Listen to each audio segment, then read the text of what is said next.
Breaking news. Sunday Igboho disowns and distances himself from the Yoruba Nation's agitators who were arrested today in Oyo. Hear the news in details. Wonderful people of Biafra, lovers of freedom all over the world, you are welcome to Biafra Unite channel / television this very moment. Today's date is 13th of April 2024, and I have a very important information for every one of you listening to my voice right now from where you are all over the world.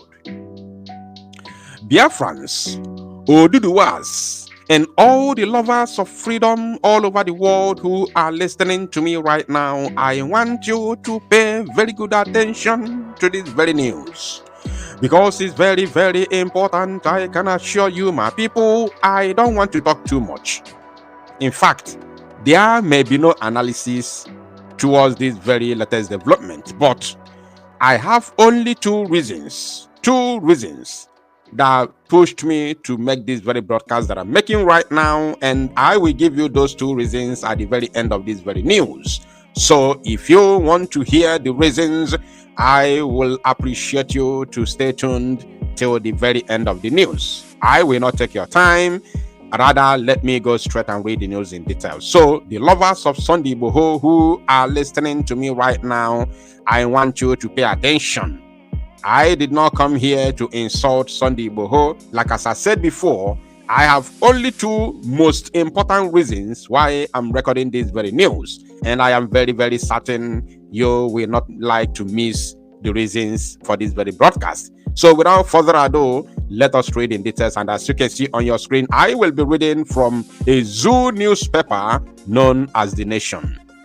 And according to their title, they say, Igboho Akintoye disown Oyo Yoruba Nation agitators.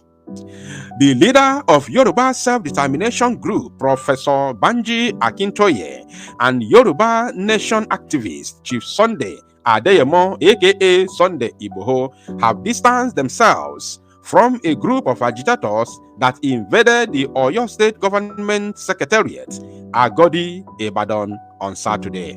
The duo said they were not aware or in support of the agitators and their actions. Akintoye said those involved were not fighting for Yoruba interest but against the Yorubas in their conduct. We shall know what is the conduct of this man. He said available information indicated the group appointed an interim government for the Yoruba Nation and decided to take over the region from the Oyo State Secretariat, which informed the development of men in military camouflage. Prof. Akintoye said, I am not connected, I have no contact, and I do not know anything about Onitiri and her group. I don't know what they are doing. I learned they engage in some sort of insanity in Ibadan, but that is entirely there, and it has nothing to do with me or people like Chief Sunday Igboho who are working with me. We are the authentic Yoruba Nation movement. He said, we are the authentic Yoruba Nation movement. That very word, I will talk about it in a jiffy, so pay attention. We are not connected. We are the people fighting for the Yoruba Nation freedom, and we will win the war peacefully and in an orderly manner. Listen, I don't want to come back to this particular place. Let me address it once and for all. According to Prof. Banji Akintoye, he said that they are the authentic Yoruba movement or Yoruba Nation agitators. Let me say something very, very important. Because like as I said, I don't want to analyze anything. But let me tell them, listen, you say you are the authentic Yoruba Nation agitators. I don't have any problem about that. Professor Banji Akintoye, sir. I do not have any issues about that. But let me tell you one thing you must understand. One person, or one particular group of a people may not have what it takes to get a nation, especially here in Africa. I will come back to that when I will be telling you my two reasons why I'm making this very broadcast. And then he said again, without war. He said that they are going to win the war peacefully and in an orderly manner. My dear Professor Banji Akintoye, I am very, very certain you are going to listen to this very news, even though you don't, play it directly from your device. Somebody will send the link to you. That one, I am very, very 100% certain about it. Right now, let me tell you, in Africa, is a pity that as young as I am, I'm the one telling you this. And you are a professor and also an elderly person. Now, but I have to. It's my job. I have to tell you, sir. This is Africa. We do not understand, or we have not understood the real meaning of democracy. This is something I want everybody listening to me today to understand. We haven't come to terms. As African continent, we haven't come to terms with the true democracy, with that word democracy. We may know the meaning, but we haven't believed fully. We haven't fully believed in it. So no country in Africa under colonialism of the British and the French can give you freedom peacefully. No country. No, I said no country in Africa. Not even the most civilized country in Africa. Maybe you can talk about North African countries or maybe South Africa. No country in Africa can give you freedom peacefully. Because we do not understand the true meaning of democracy. We haven't understood it yet. So having said this, let me continue reading. Like as promised, I will give you my 2 reasons of making this very broadcast. They are not struggling for the Yoruba nation. They are struggling against the Yoruba nation. I am not aware of the situation that happened in Ibadan until I was informed by Chief Sunday Igboho this morning. I am not part of it. They are not from us. They are followers of Onitiri. It is a lunatic fringe. We in this struggle won't act in such a manner. Sunday Igboho said he will never be involved in such madness, noting that anytime he wants to engage in any struggle, he will always make it public and carry other stakeholders along. He said, I know nothing about it. I am not even aware of those behind it. If I am going to do anything, either for Eli or any struggle for Yoruba nation, we will inform people ahead. We understand. We will announce our plans and all our leaders and other stakeholders will also be involved and we will collaborate to do so. So anything they now do on their own, either they attack the government or military barrack or police station, I know nothing about it and I am not part of it. This one is from Chief Sunday Adeyemo Igboho. Now, what did they do? Let me show you how it all started. This is exactly what they did. I'm also reading this from the same nation's newspaper. They said, updated, operatives arrest more suspected Yoruba nation agitators in Oyo. Now, you can see this man trying to pull his, camouflage. According to the story, they said, operatives have arrested some suspected Yoruba nation agitators as they battle to restore normalcy after invasion of Oyo government secretariat Agodi Ibadan on Saturday. No fewer than 7 agitators in military camouflage have been arrested. In a video seen by The Nation on Saturday, while 3 of them were seated at the back seat of a police patrol van, 2 others who have sustained injuries were seen at the back of the van lying with blood stain. It could not be confirmed if the blood stain was due to gunshot injuries. 2 other agitators, including a woman, were being searched by operatives by the side of the police van, which is the picture that I showed you a couple of seconds ago. During the search, it was observed that almost all the arrested uniformed agitators had different charms and amulets on and around their bodies. As of the time of filing this report, the Oyo Police Command was yet to make any official statement on the development. It was gathered the agitators occupied and attempted to overwhelm security operatives at the Assembly Complex and Secretariat on Saturday morning. Eyewitnesses reported that the agitators arrived in an ash-colored Hiace bus and 2 motorcycles, which had been seized and taken to the state police headquarters.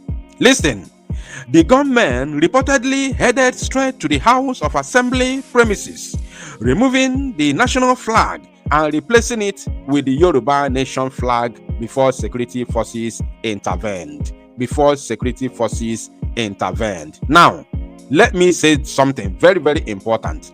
There is something they said here. They said the gunmen reportedly headed straight to the House of Assembly premises. The gunmen, meaning that these people were armed. That is what the Nation newspaper has told us here. The gunmen.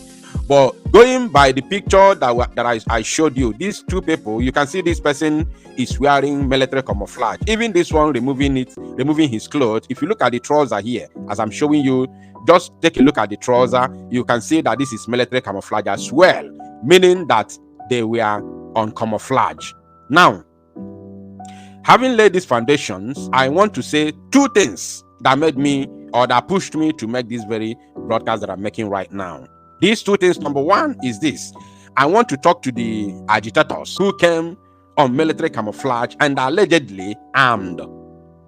Listen, if you know that you have come out, that you are ready to fight for your freedom, of course, you cannot fight with your bare hand. You can't be facing a terrorist military and police like the Nigerian military and police with a bare hand. You saw what they did to us before we decided to arm ourselves and defend ourselves and our land. You saw what they did to us. Millions of our youths were mauled in cold blood in different cities and villages of Biafra land. You all saw it. So I cannot advise you to face or to fight for your freedom without arms. It doesn't happen. Even in Europe, they fought. The last people that got freedom in Europe fought a war. Go and ask them in former Yugoslavia. They can tell you. Go to Serbia, go to Montenegro, go to Croatia. Ask them, they will tell you. I have the history. So you can't. Even in Europe, this I'm telling you is in 90s, just the other time. In 90s, they fought war for their freedom. Talk less of Africa. African did not easy. Blind people who do not understand what democracy is all about will give you freedom without a battle. It doesn't happen that way. Nowhere. Now, if you know that you are ready to fight for your freedom, as they said that you were armed, as they claimed, as the Nation newspaper claimed that you were armed, you must come out with a very fantastic strategy. This is my word to the so-called armed Yoruba Nation agitators. I support you 100%. I have been clamoring for that. I have been advising the Yorubas for that for more than 2 years now. So if you know you are serious, you are ready to arm yourself and defend your land, you must come out with strategy. Swallow your pride. Look for a way. Contact Biafrans. When I'm talking about Biafrans, you must contact the Biafra government, headed by Mazi Simon Ekpa, the Prime Minister. Find a way. If you don't have people who can give you the best strategies, contact the Biafra Republic government in exile. So with that, you can be able to know how to strategize and move so you don't fall a victim like this. That is the first word I want to give the armed, or should I say the so-called armed Yoruba Nation agitators. Because if you have planned well with a very solid strategy, you couldn't have fallen into this type of victim, where they are now, ordinary ragtag zoo police is the one now mesmerizing. Now, the second reason for this broadcast is for me to tell Chief Sunday Adeyemo Igboho and Prof. Banji Akintoye and those who are following you and supporting you. I respect you a lot, both of you, especially Chief Sunday Igboho, because of my leader Mazi Nnamdi Kanu and his relationship with Mazi Simon Ekpa. I respect you so much.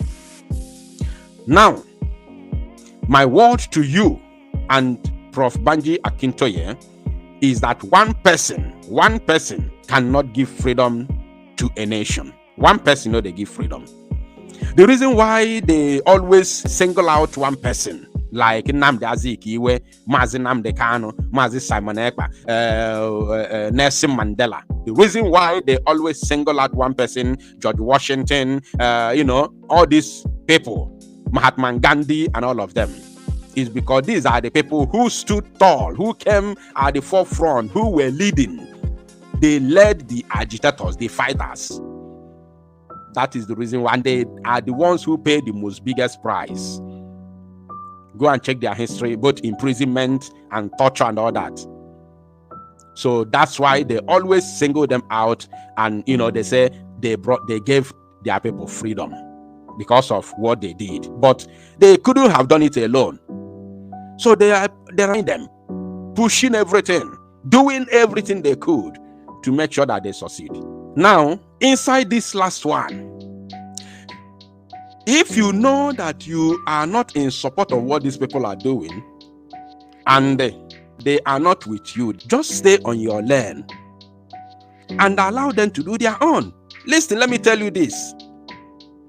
When Nelson Mandela was in prison, there is another group that came up, and that group is called Umkhonto we Sizwe. I read the history. Ask them. If you have any South African friend, ask them, they will tell you. That group is actually the people who gave freedom to both South Africa and Nelson Mandela himself. They are called Umkhonto we Sizwe. They are the ones who fought, who engaged in armed struggle against the appetite in those days. They engaged the appetite army one-on-one, military to military, arm for an arm, eye for an eye. They fought the battle and they succeeded. Listen, they never in any way take any order or instruction from Nelson Mandela. Mandela even said that I don't know who they are. But let me tell you, all of them came out from ANC back then. They all defected. Let me just take it as a party. They were all members of ANC, but when they saw that this peaceful means can never work, their people are being mauled each and every day by the appetite, they decided to take up arms and defend themselves. So they have to pull out from ANC and form the group called Umkhonto we Sizwe. So meaning that if Banji Akintoye knows that name that he called there's another name that he called, that very name, if he, Banji Akintoye, knows that name, that person, he called it Onitiri, meaning that he knows them, meaning that these people have been working hand in hand with them, all of them, both Igboho and Akintoye. But maybe they are no longer satisfied with these peaceful means or whatever they are doing, and they know that these peaceful means can never in any way give them freedom or break up the zoo. They decided to go on armed struggle. So don't come out and start condemning them, talking ill against them, if you know that in their heart they are genuinely fighting for freedom. Not that a political idiot somewhere under the zoo have recruited some group of thugs, give them arms to go there, mount Oduduwa Nation flag in order to incriminate Sunday Igboho. If it's something like that, I personally will condemn it, because I hate the zoo politicians with passion. Yes, I hate the zoo politicians with passion. So I will condemn it. But if you know that they are genuinely fighting for their freedom, why do you have to come and condemn them and call them all sorts of names? There's another one. If I had read further, because it didn't end here, if I had read further, you would see somebody called them miscreant. Somebody came out and called them miscreant, but I don't have to because of my time. I don't have to continue reading. So these are my words to everybody listening to me right now from Oduduwa Nation. Thank you, my people. To salo numozia and make it go viral.